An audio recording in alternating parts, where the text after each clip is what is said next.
Capítulo 26. Na manhã de quinta-feira, Eve entregou a Jean uma xícara de café e ele se despediu dela com um beijo na testa.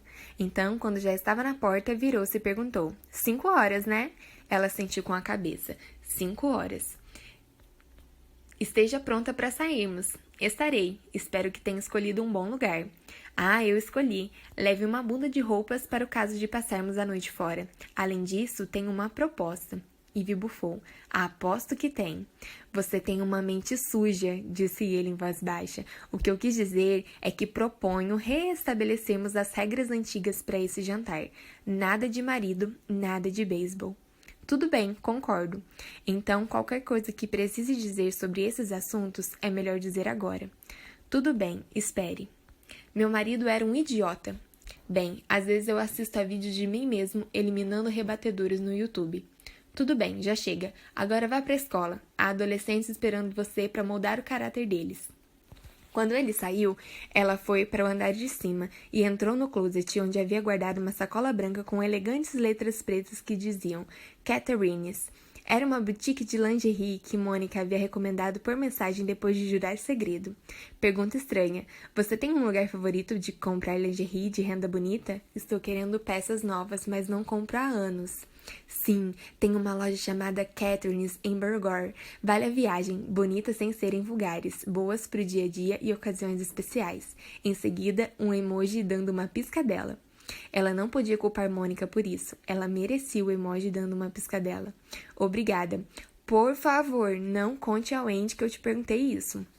Mônica tinha enviado de volta um emoji com o zíper fechando no lugar da boca. Bem, aquela podia ser considerada uma ocasião especial, se isso estava de alguma forma relacionado ao fato de ter sido negligenciada por tanto tempo que praticamente esquecera todos os recursos que já tivera nesse assunto. Não que um dia tivesse sido muito habilidosa nisso. Ela havia comprado um conjunto de 2 peças, rosa, um vermelho e um preto, que lavou a mão na pia com sabão para roupas delicadas no dia anterior.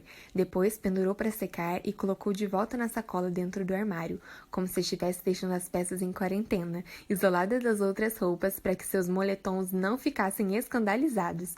Ela pegou um conjunto preto e o colocou em cima da cama. À tarde entrou na banheira e raspou e aparou os pelos de várias partes do corpo com a precisão que antes associava a montagem de navios dentro de garrafas. Depois besuntou o corpo todo com hidratante, desejando ter ido a pé de cura e lixou os calcanhares amolecidos com pedra-pomes e borrifou os pés com um spray de hortelã. Saindo do banho, vestiu um roupão e foi descalço para o andar de baixo, onde comeu um sanduíche de manteiga de amendoim e tentou relaxar.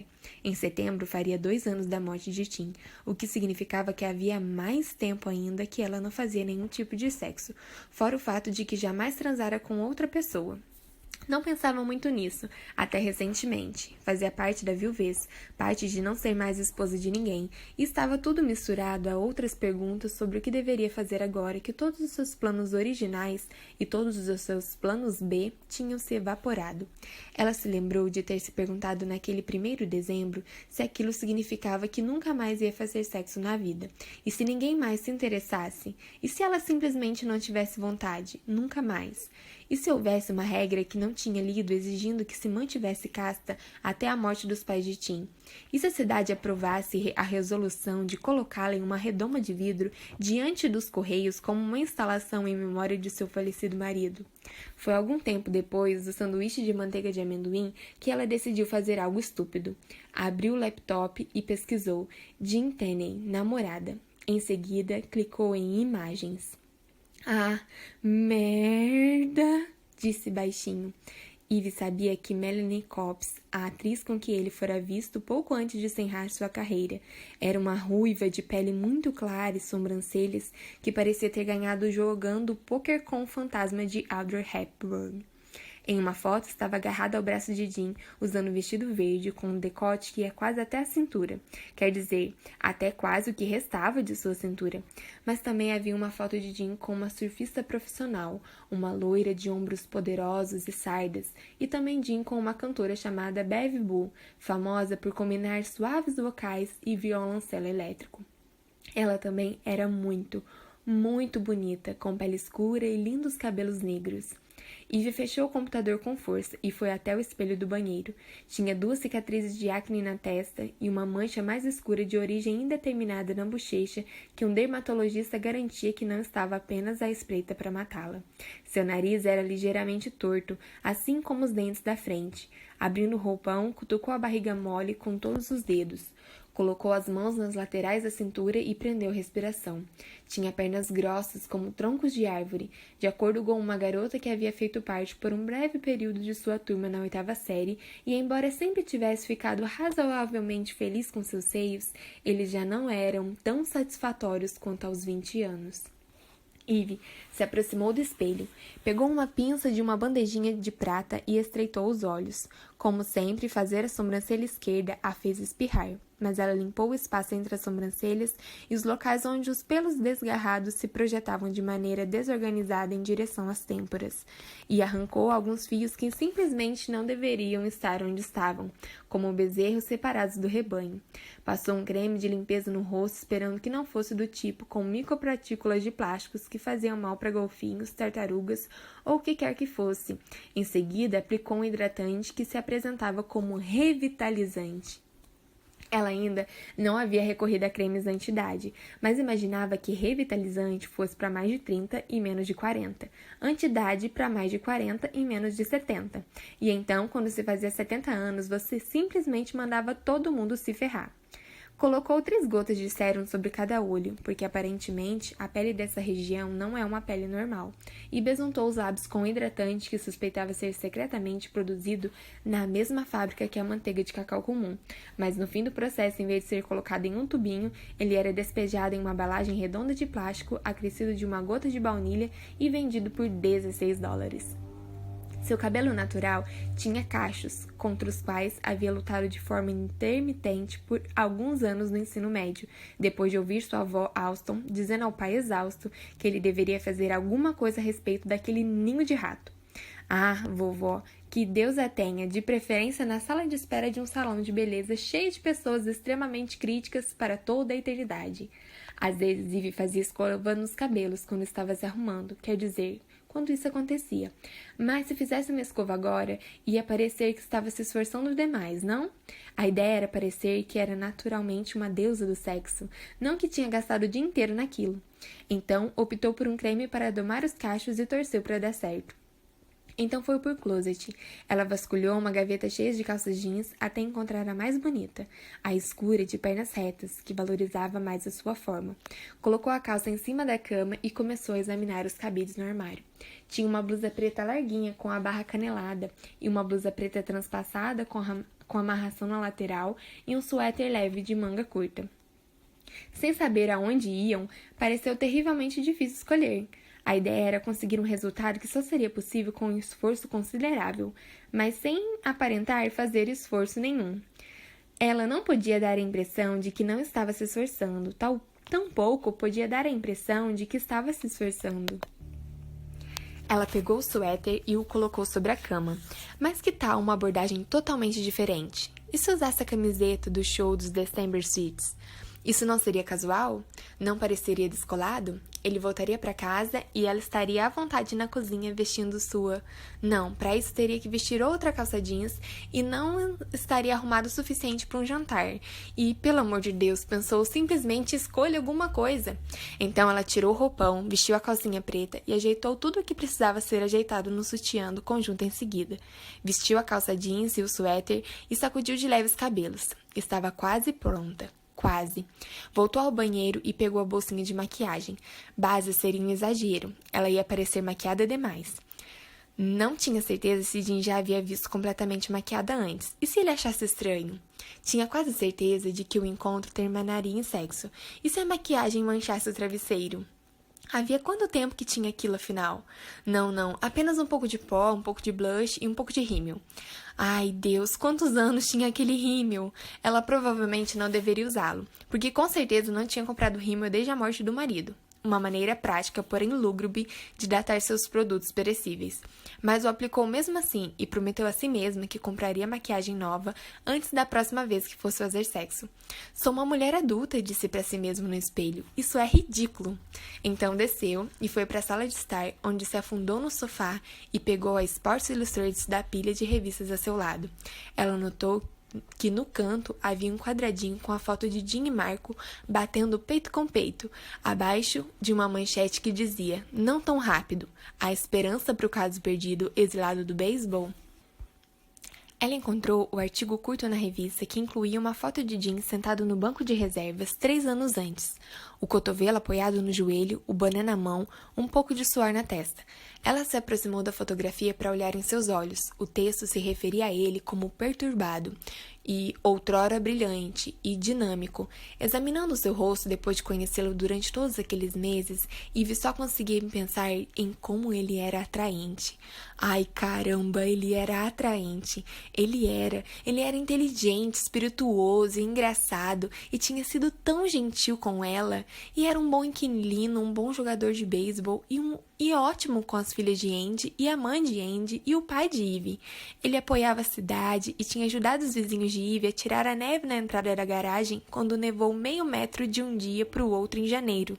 Preparava uma ótima rabanada, sua nova especialidade, e um belo queijo quente. E bem, ele estava melhorando no pinball, mas Deus do céu, ele era atraente. Quando a beijou, foi como se tudo entre seu peito e seus joelhos tivesse feito aquele barulho que ela fez quando ele mostrou sua tatuagem. Aquele barulho, bah! Que havia comprado no dia anterior depois de ir a Catherine's, que vinha chamando de loja de sutiãs apresentáveis da Catherine, em sua mente nas últimas 24 horas. Tirou o papel alumínio que cobria o gargalo e pegou um saca-rolhas. Demorou um pouco, mas conseguiu abrir a garrafa e serviu um pouco de vinho em uma taça. Estava encostada na pia, a taça na boca, quando ouviu a chave na porta lateral. A porta se abriu e ele entrou com uma bolsa de academia no ombro. "Oi", cumprimentou com um sorriso. "Você está bonita. Pronta para ir?"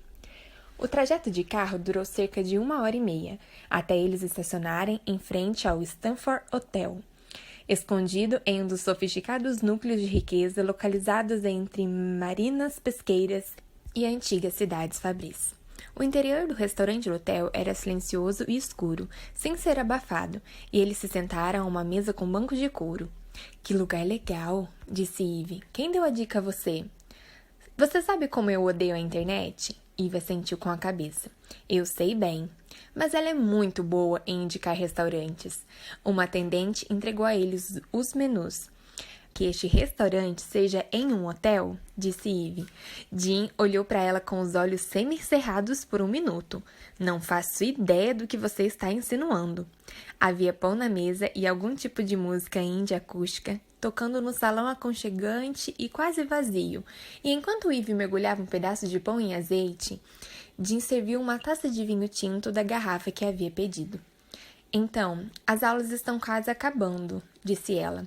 "Está triste porque estão chegando ao fim?" "Muito", respondeu ele. "Contei que a Krista Cassidy vai para Purdue com uma bolsa de atletismo? Eu a encontrei outro dia e perguntei como estava, e ela me deu essa notícia. Eu não gostava dos alunos do ensino médio quando era um deles, mas vou sentir falta desses caras."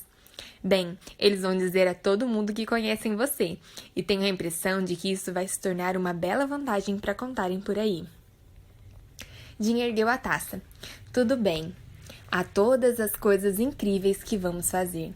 O copo dela tilintou contra o dele e os dois beberam.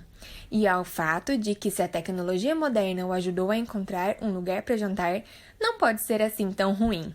Quem sabe você não inventa um aplicativo para ajudar pessoas que não querem dar de cara com nenhum conhecido a achar restaurantes? Por favor, me dê um soco se algum dia eu disser que quero desenvolver um aplicativo. Me dê um soco se eu disser que quero dar dinheiro a alguém que está desenvolvendo um aplicativo, ou uma startup de qualquer tipo. Meu pai me fez prometer que eu não iria investir em mais ninguém vestindo moletom com capuz." "Por quê?" Eu tinha um fraco por caras que iam tornar o mundo melhor. Frango vegano livre de emissões de carbono, capas de chuva feitas de garrafas plásticas recicladas. É só pensar em um cara cuja invenção tecnológica do caralho tem um logotipo verde ou cujo plano de negócios detalha como transformar merda em algo que não é merda, eu provavelmente lhe daria dinheiro. Por quê? Era melhor do que comprar carros. Tempos diferentes, eu acho. Então, por falar nisso, preciso contar uma coisa, disse Eve. Pesquisei suas namoradas no Google. Ah, disse ele, e você tem perguntas. Elas eram todas muito bonitas. Isso não é uma pergunta, não, é uma observação. Então você viu a Melanie Cops, ela é a ruiva. Atriz, minha mãe falou dela, é uma garota muito legal. Mulher. Exatamente, disse ele. Uma mulher muito legal. Esse foi o meu relacionamento mais recente. Nós namoramos por mais ou menos 2 anos e terminamos justo quando eu estava encerrando minha carreira. Uma separação nada boa, infelizmente. Ivy franziu a testa. Por causa das questões com a sua carreira? Jim balançou a cabeça. Não diretamente. Não era o melhor momento para passar muito tempo comigo. Eu estava fazendo vários tratamentos, vivia mal-humorado. Além disso, as pessoas a culpavam e eu não podia fazer nada a respeito. Mas eu gostava muito dela. Sobre quem mais quer me perguntar? Você namorou uma surfista. Lindsay. Isso foi há mais tempo. Ela era atleta também, então entendi algumas das coisas estranhas a meu respeito que as mulheres às vezes não compreendem. Eu também gostava muito dela. Esse namoro teve um fim bem natural, na época em que eu fui pro Yankees. A Lindsay era religiosa, isso era importante para ela. E eu cresci, você sabe, como um presbiteriano que só lembra da religião no Natal e na Páscoa. Então não conseguimos fazer o relacionamento funcionar. Só ia piorar se tivéssemos algo mais sério. E você namorou Bev Bull. Isso durou mais ou menos 1 ano, 1 ano e meio, com indas e vindas. Foi antes da Melanie. Bev estava começando a firmar a carreira como cantora. Ela passava a maior parte do tempo em turnê. Naquela época não eram turnês grandiosos. Era mais cair na estrada na traseira de um furgão. Nós nos encontrávamos em fins de semana muito intensos. Mas depois, cada um ia para um lado. Esse relacionamento me ajudou a enfrentar meu primeiro ano em Nova York. Acho que ela foi a mulher mais inteligente que já namorei. Estudou teoria musical na faculdade. Você aprendeu alguma coisa? Sobre teoria musical, não. Mas, pensando bem, aprendi que trocar mensagens de texto safadas é constrangedor demais pra mim. Sei que todo mundo faz isso agora, mas juro, as coisas mais triviais que você faz durante o sexo parecem totalmente pervertidas quando digitadas. Você passa toda a vida adulta fazendo uma coisa e quando escreve é tipo... Quem faria uma coisa dessas? Eu me lembro de tentar descrever como beijaria o ombro dela. A droga do ombro, e de me sentir um fazendeiro falando sobre inseminação artificial. Mas talvez eu simplesmente seja péssimo nisso. Em descrever, não em beijar. Ele fez uma pausa. Você está ficando vermelha? Não, respondeu ela. Estou prestando muita atenção. Muito sábio, disse ele. Já transcreveu alguma conversa obscena? Não sei o que você considera obsceno, respondeu ela. Uma vez transcrevi uma entrevista com um cara que estava estudando o orgasmo feminino, mas ele falava de um jeito que parecia estar falando de vinho tinto. Conte-me mais. Não sei bem se era exatamente um cientista. Ele tinha um monte de palavras descritivas para os orgasmos, sabe? Ele dizia que eram calorosos e vibrantes, ou leves e superficiais. Com uma nota madeirada, disse ele. Não é? Eu achei muito esquisito, mas transcrevi tudo. Esquisitos são esquisitos. Eles fazem parte do trabalho. Aposto que você lia muito quando era criança, disse Jean, inclinando um pouco a cabeça, e ela teve certeza, imaginando-a com uma pequena nerd engraçada, o que ela era, no final das contas. Verdade, afirmou. Mas, para ser sincera, minha outra grande paixão era o rádio. Durante a maior parte do ano, meu pai passava 6 dias por semana fora, pescando. Ele saía lá pelas 5 da manhã e só voltava na hora do jantar, incluindo o verão inteiro, quando eu estava de férias. E como minha mãe foi embora, isso significava que eu ficava sozinha. O sinal dos canais abertos não era muito bom. Então eu não via muita TV. Mas eu amava rádio. Eu nem ouvia coisas muito boas. Ouvia um programa de aconselhamento médico, as pessoas ligavam e perguntavam sobre coisas que eu desconhecia, como Joanete ou Bóstio. Eu me lembro de perguntar ao meu pai o que era cotovelo de tenista quando tinha mais ou menos uns 10 anos. e ele também não sabia. Eu simplesmente ouvia, mesmo que na verdade não entendesse nada. Foi por isso que, quando eu estava no 6º ano, escrevi uma história sobre uma garota chamada Clamídia. Eu não entendia quase nada daquelas coisas, mas toda vez que havia uma pessoa nova falando no rádio, era como se ela pudesse dizer qualquer coisa. Qualquer coisa poderia acontecer. Havia um psicólogo que falava sobre luto e divórcio, o que não achava muito interessante, mas não compreendia. E ouvia muito noticiário, questões de interesse público, notícias locais. Eu gostava de ouvir as pessoas falando. E ainda gosto, acrescentou ele. Nunca pensei nisso dessa maneira, mas acho que sim, e aprendo muito. Quando eu morava na Califórnia, transcrevia sessões de revisão de exames para um cara que estava estudando o envelhecimento da pele. Passei os 5 anos seguintes praticamente tomando banho de protetor solar. Bem, sua pele está ótima, na minha opinião. Ela se remexeu na cadeira e depois franziu a testa. Eu sou normal, você sabe. Espero que não esteja esperando que haja uma atriz ou uma surfista escondida em algum lugar embaixo dessas roupas. Eve, sim, eu sei quem você é. Com certeza pensei um pouco no que há embaixo dessas roupas, mas não gostaria que você fosse atriz ou surfista. Já namorou uma pessoa normal antes? Quer dizer, na vida toda? Perguntou ele. Sim, claro. Namorei algumas que talvez você considere pessoas normais. O Google não deve saber quem são, no entanto. Mas você está certa sobre eu ter namorado algumas mulheres mais conhecidas nos últimos anos. Existe alguma regra que diga que depois de famoso você só pode namorar pessoas que também são famosas? Não, respondeu ele lentamente. É mais que, depois que eu me tornei uma pessoa pública, ficou mais difícil conviver com pessoas que não eram. Isso me faz parecer um idiota. Não é porque eu era muito legal ou incrível, nem nada assim. É só porque é estranho ser a única pessoa que todo mundo conhece. Quando você não pode mais entrar em um ambiente, presumir que todas as pessoas não sabem quem você é ou o que você faz. Fica mais fácil se todos os outros presentes estiverem na mesma posição.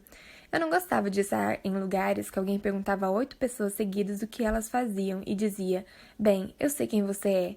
Então, do jeito que as coisas funcionavam, mesmo que preferisse estar com meus amigos vendo TV, eu acabava na festa de lançamento de uma vodka.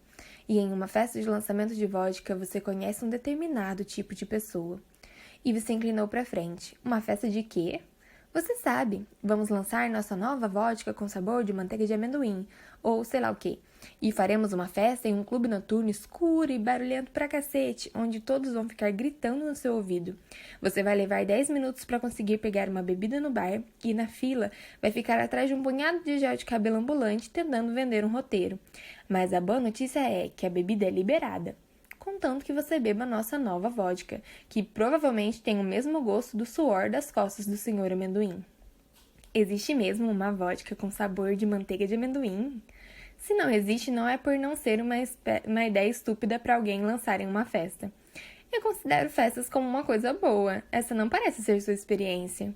Em 2014, acho, fui a uma festa de St. Patrick's em um armazém que estava tão lotado que uma mulher derramou uma cerveja verde inteira nas minhas costas. Aposto que o que quer que você estivesse fazendo aqui era muito mais divertido. Eve olhou para o teto, tentando se lembrar. Acho que em março de 2014 estávamos negociando o pagamento da cirurgia de coluna do meu pai, para que ele não precisasse vender a casa. Jim ficou em silêncio. Em seguida, pousou a taça.